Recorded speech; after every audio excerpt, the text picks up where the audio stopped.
हरे कृष्णा। कृष्ण जन्माष्टमी की व्रत कथा। कारागार में ही रहकर देवकी ने एक एक करके 7 बच्चों को जन्म दिया, परंतु कंस ने सभी संतान को मार दिया। योगमाया ने 7वीं संतान को संकर्षित कर माता रोहिणी के गर्भ में पहुंचा दिया था। इसके पश्चात माता देवकी ने 8वीं संतान को जन्म दिया। 8वीं संतान के रूप में भगवान विष्णु कृष्ण अवतार के रूप में अवतरित हुए। जन्माष्टमी व्रत कथा। जन्माष्टमी पर जरूर करें इस कथा का पाठ। बरसेगी लड्डू गोपाल की अपार कृपा।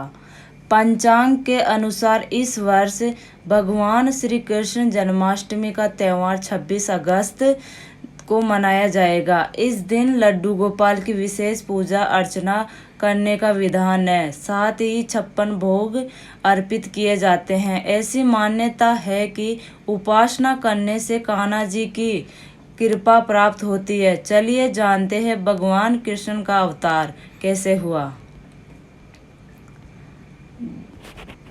जन्माष्टमी व्रत कथा। धार्मिक मान्यता के अनुसार भाद्रपद माह के कृष्ण पक्ष की अष्टमी तिथि को भगवान श्री कृष्ण का अवतरण हुआ था। इसलिए भाद्रपद के महीने में जन्माष्टमी का पर्व बेहद उत्सव के साथ मनाया जाता है। अगर इस शुभ अवसर पर लड्डू गोपाल का आशीर्वाद प्राप्त करना चाहते हैं तो पूजा के दौरान जन्माष्टमी व्रत कथा का पाठ जरूर करें। इससे साधक की सभी मुरादें पूरी हो जाती है। आइए जानते हैं जन्माष्टमी व्रत कथा। जन्माष्टमी व्रत कथा। पौराणिक कथा के अनुसार द्वापर युग में मथुरा में कंस नाम का राजा अधिक अत्याचारी शासन किया करता था। इससे ब्रजवासी परेशान हो गए थे। राजा अपनी बहन को अधिक प्यार किया करता था। उसने बहन की शादी वासुदेव से कराई। जिस समय वो देवकी और वासुदेव को उनके राज्य लेकर जा रहे थे तो उस दौरान आकाशवाणी हुई, हे कंस, तू अपनी बहन को ससुराल छोड़ने के लिए जा रहा है।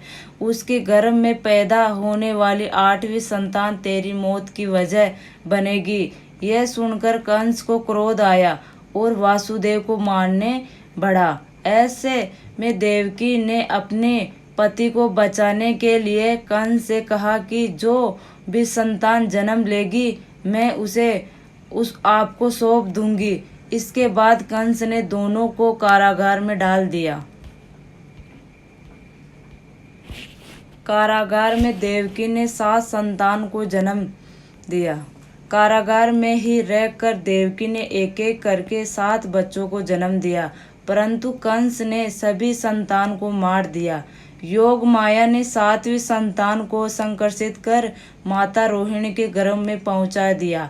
इसके पश्चात माता देवकी ने 8वीं संतान को जन्म दिया। 8वीं संतान के रूप में भगवान विष्णु कृष्ण अवतार में अवतरित हुए। कारागार में प्रकट हुए भगवान विष्णु। उसी दौरान रोहिणी की बहन माँ यशोदा ने एक पुत्री को जन्म दिया। इस बीच देवकी के कारागार में प्रकाश हुआ और जगत के पालनहार भगवान विष्णु अवतरित हुए। श्री हरि ने वासुदेव से कहा कि इस संतान को आप नंद जी के घर ले जाओ और वहां से उनकी कन्या को ले आओ। कंस ने कन्या को मारने का किया प्रयास। वासुदेव ने प्रभु के आदेश का पालन किया। नंद जी के यहाँ से उनकी नवजात कन्या को लाकर वापस आ गए। जब देवकी के भाई कंस को 8वीं संतान होने की खबर मिली तो वह तुरंत कारागार पहुंचा और देवकी से कन्या को छीनकर नीचे पटकना चाहा, परंतु वह कन्या उसके हाथ में से निकलकर आसमान की ओर चली गई। इस दौरान कन्या ने कहा कि हे मूर्ख कंस, तुझे मारने वाला जन्म ले चुका है और वह वृंदावन पहुंच गया है। अब तुझे तेरे को पापों की सजा अवश्य मिलेगी। वह कन्या कोई और नहीं, स्वयं योगमाया थी। हरे कृष्णा। इस प्रकार कृष्ण जन्माष्टमी की कथा संपूर्ण हुई।